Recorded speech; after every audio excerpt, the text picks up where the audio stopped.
Ya está con nosotros Brian Rodríguez Ontiveros, analista bursátil de Monex. ¿Cómo estás, Brian? Buenos días. Buenos días, Juan Carlos. Un saludo cordial a ti y a todo el auditorio.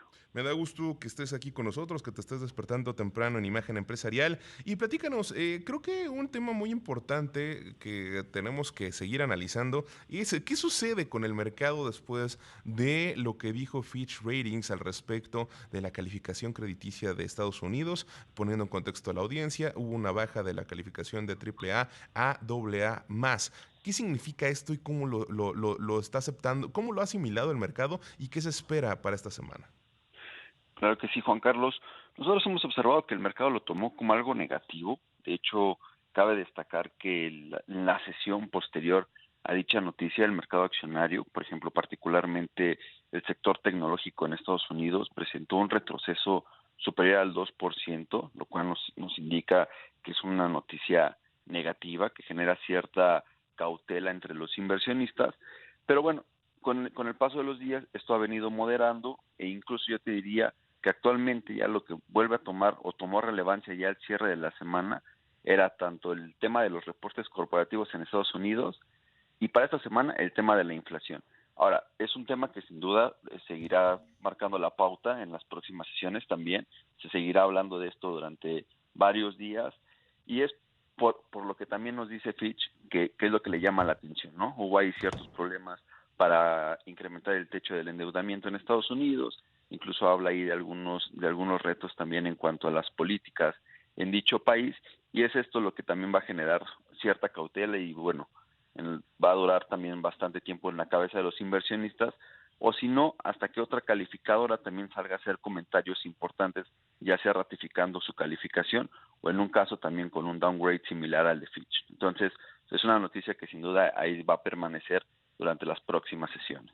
¿Y tú ves al respecto que esto cómo puede afectar las sesiones en los mercados? Porque vimos los movimientos en los bonos del Tesoro de los Estados Unidos de la semana pasada. ¿Puede esto reflejarse hacia esta semana? Podemos ver que el dólar entonces, cómo puede afectar esto a la cotización del dólar? ¿Se puede fortalecer si hay alguna buena señal o se espera alguna buena señal en estas semanas? ¿O simple y sencillamente pues puede ir un poco más en picada? Cuéntanos, ¿qué es lo que ven?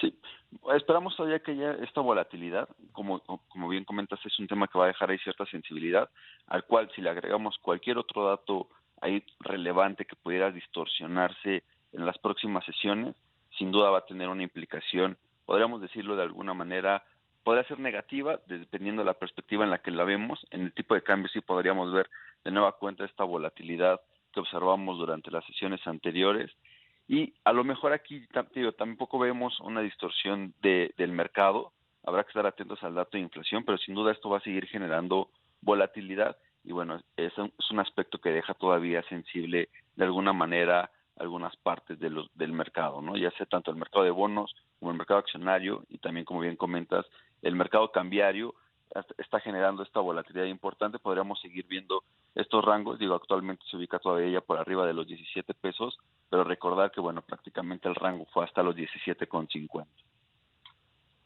Entiendo. Y ahora, esto también estamos en medio de la temporada de reportes de financieros. Ya una gran parte, nunca, nunca se puede decir con certeza, pero yo estimo que alrededor del 60, del 70% de los reportes más importantes ya se dieron a conocer. ¿Esto cómo ha sido tomado por los mercados? ¿Cuáles han sido los movimientos importantes en acciones luego de que se han dado a conocer? Por ejemplo, lo que sucedió con Amazon la semana pasada, ¿no? Que subían sus acciones hasta 11% luego de que justamente reportó una alza de 11% en sus ingresos. Entonces, han habido reportes que siempre es complicado calificarlos de positivos o negativos, ¿no? Pero de respecto a lo que se ha reportado, ha habido avances en ciertas acciones. Entonces, ¿cómo has visto estos movimientos y qué se espera para esta semana? Creo que sí, Juan Carlos. Sí, de hecho, prácticamente de la muestra del S&P ha reportado casi el 80% de la muestra y en su gran mayoría han sido superiores a las expectativas del consenso. Ahora, esto ha sido mixto, como bien comentas recientemente. Amazon superaba las expectativas del consenso, pero por otro lado también mostraba cierto desaceleramiento. Un escenario muy similar en el caso de Apple, que pese a que también superó el consenso, hubo de nueva cuenta un desaceleramiento ahí en las ventas tanto de la generación de las iPad como de los iPhone, lo cual ha sido tomado mixto por los inversionistas. Como bien comentas, por un lado veíamos Amazon con un desempeño del 11% y en contraste en la misma sesión Apple un retroceso en el mercado. Entonces, en general nosotros calificamos una temporada de reportes corporativos positiva en Estados Unidos, en su gran mayoría, te comento, superior a las expectativas del consenso, y en México también te diría que la temporada cerró en la semana pasada con el último reporte que fue Peñoles para la muestra del S&P, del IPC, y también vemos un desempeño, si bien no positivo, sí te diría neutral, un EBITDA pues con un crecimiento pues muy ligerito, pero también vemos que ya las afectaciones por las presiones inflacionarias son menores y esto ha venido generando mejores márgenes de rentabilidad para emisoras importantes, como lo es el caso de Cemex, por ejemplo, y bueno, al final ya estas empresas grandes en México pues mueven de manera importante al IPC, ¿no? Entonces vemos, en México también lo calificaríamos una temporada neutral, pero con un sesgo positivo. Entiendo, y entonces puede ser positivo y como dices, yo creo que han habido reportes muy mixtos y que reflejan la situación de distintas empresas. Por ejemplo, el viernes pasado comentaba con Paco Sea en la segunda emisión que, por ejemplo, Hasbro, ¿no? Sigue siendo una empresa a la cual le han pesado cuestiones que todavía vienen arrastrándose luego de la pandemia y de lo que sucedió el año pasado con el aumento en fletes y demás. Entonces, han habido reportes mixtos, unos que tienen resultados positivos y eso se ha visto reflejado y hay otros que no tanto. Pero bueno, ¿qué son los datos? ¿Cuál es la agenda económica para esta semana que podemos esperar? Creo que sí, Juan Carlos, en cuanto a la agenda, sin duda los datos a seguir esta semana serán los datos de inflación. El día de mañana algunos datos importantes en Europa, como es el caso de Alemania. El miércoles para México esperamos un retroceso de la inflación desde 5.1% a niveles del 4.8%. La subyacente la vemos en 6.7% para el mes de julio.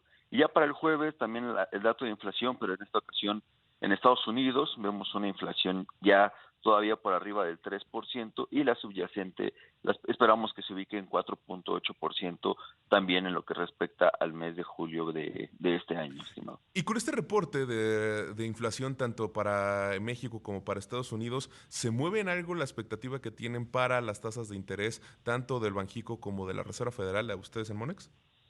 Claro que sí, Juan Carlos, qué bueno que me lo preguntas. De hecho, me gustaría destacar que estamos modificando nuestro estimado para la tasa de referencia final del año. Lo traíamos en 10.75. Nosotros ya no esperamos ningún cambio para este año, esperamos que se mantenga ya en 11.25%. Okay. Entonces sí, nuestra expectativa ha cambiado de tener algún par de recortes hacia el cierre del año a que se mantenga ya de manera neutral en 11.25%.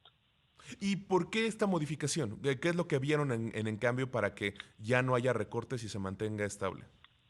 Sí, recientemente vimos algunos cambios en las expectativas económicas, como lo ha sido también el PIB en México, se ha mostrado un poco más resiliente, con mayor fortaleza.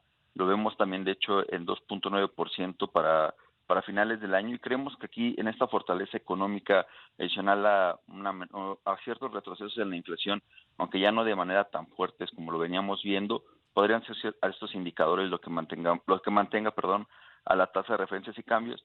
Adicional a los últimos comentarios también por parte de los miembros, un poco más neutrales ya también, no con estas expectativas de posibles recortes, y es por eso que estamos manteniendo la tasa de referencia sin cambios. Y para Estados Unidos, ¿qué se espera? Porque también haya habido las señales de Jerome Powell en las cuales señala que pues, van a estar basados en datos. ¿Qué es lo que anticipan?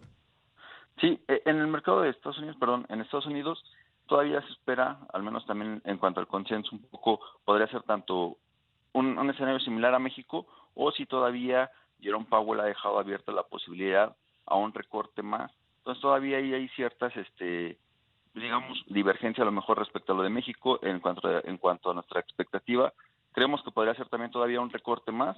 De momento creemos que también el consenso ya no lo está descontando como lo hacía previo a esta última reunión de la Fed. También, digo, Jerome Powell todavía dejó ahí cierto tono hawkish, entonces ahí podría ser todavía un recorte adicional, pero con miras a que también ya se mantenga sin cambios. Perfecto, pues Brian Rodríguez Ontiveros, analista bursátil de Monex, gracias por haber estado con nosotros hoy en la mañana. A ti, Juan Carlos, y un saludo a todo el auditorio.